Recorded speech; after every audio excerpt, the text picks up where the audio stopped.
அஸ்ஸலாமு அலைக்கும்.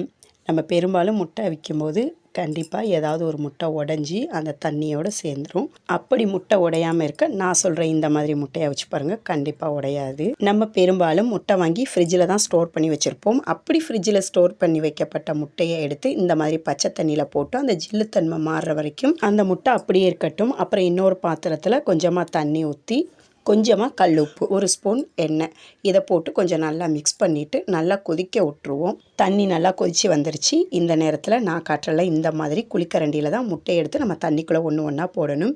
நம்ம கை வச்சு போட்டால் கண்டிப்பாக கொதிக்கிற தண்ணி நம்ம கையில் படும். அதுக்காக தான் அந்த குழிக்கரண்டியை யூஸ் பண்ணுறோம். குழிக்கரண்டியிலையுமே நம்ம தண்ணிக்குள்ளே கொண்டு போய் போடும்போது தான் முட்டை உடையாது. சின்ன கிராக் இருந்தால் கூட இந்த மாதிரி கொதிக்கும்போது தண்ணி கொதிக்க விட்டு நம்ம முட்டையை போட்டால் கண்டிப்பாக உடையவே செய்யாது. ஆனால் முட்டையை நம்ம தண்ணிக்குள்ளே போடும்போது கண்டிப்பாக ஹை ஃப்ளேமில் வச்சு தான் போடணும். அப்போ தான் முட்டை உடையவே செய்யாது. முட்டை நல்லா கொதித்து வெந்ததுக்கப்புறம் நான் எப்போவுமே இந்த மாதிரி ஒரு கத்தியவோ இல்லை கையில் கொஞ்சம் கனமான ஏதாவது ஒரு பொருள் கரண்ட் இருந்தாலோ இந்த மாதிரி நான் எல்லா முட்டையிலையுமே இந்த மாதிரி தட்டுவேன். தட்டும்போது நம்மளுக்கு டக்குன்னு அந்த முட்டையோடைய தோடு உடஞ்சிரும்.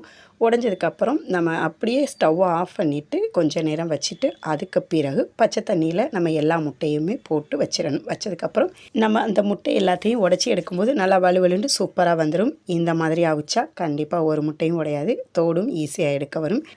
முட்டை யாருக்கு தான் அவிக்க தெரியாது, இதுக்கெல்லாம் ஒரு வீடியோவா அப்படின்லாம் கிடையாது. நான் சொல்கிற இந்த மாதிரி அவிச்சா கண்டிப்பாக ஒரு முட்டை கூட உடையாதுங்கிறதுக்காகத்தான் இந்த வீடியோ. இதே மாதிரியே நம்ம அவிச்சு எடுத்துக்கிறலாம். அப்புறம் நமக்கு தேவைப்பட்ட அளவுகளில் கட் பண்ணி நம்ம ஃப்ரை பண்ணிக்கிறலாம். இதே மாதிரியே நீங்களும் ட்ரை பண்ணி பாருங்கள், கண்டிப்பாக யூஸ்ஃபுல்லாக இருக்கும். தேங்க்ஸ் ஃபார் வாட்சிங்.